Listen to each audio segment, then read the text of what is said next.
শেষ দিনে অভিনব উদ্যোগ, লাল গোলাপ ও শুকনো খাবার দিয়ে ভোটারদেরকে সংবর্ধনা জানালেন তৃণমূল নেতা।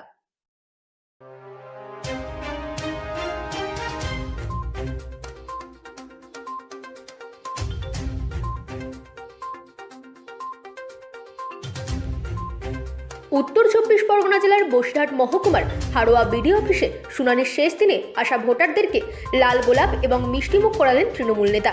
তৃণমূল নেতার এমন অভিনব উদ্যোগে সাধুবাদ জানিয়েছেন সাধারণ মানুষ। Bureau report, রাতদিন news network.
দেখুন, আমরা বিজেপি সরকার যেভাবে এবং নির্বাচন কমিশন মানুষেরকে রাস্তায় নামিয়ে দিয়েছে, তাদের ইচ্ছাকৃতভাবে আমরা তৃণমূল কংগ্রেসের পক্ষ থেকে আমরা জলছত্র এবং এসআই সহায়তা ক্যাম্প করেছি।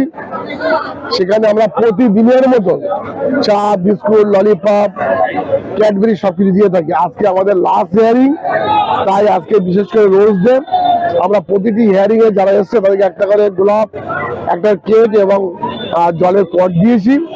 তাদেরকে আমরা হাড়োয়া বিধানসভা, মিনাখা বিধানসভার পক্ষ থেকে আমরা শুভেচ্ছা জানালাম যে আপনাদের সাথে এই বাংলার মুখ্যমন্ত্রী মমতা বন্দ্যোপাধ্যায়, সর্বদলীয় সাধারণ সম্পাদক অভিষেক বন্দ্যোপাধ্যায় আপনাদের সাথে আছে।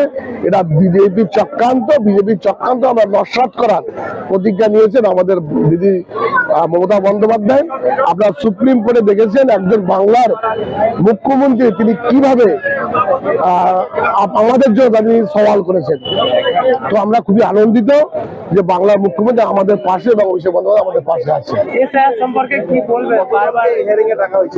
আমাদের বিশেষ করে মিনাখা বিধানসভা কম বেশি ৬৫ থেকে ৭০,০০০, আর হাওড়া বিধানসভায় ৮০ থেকে ৮৬,০০০ তাদেরকে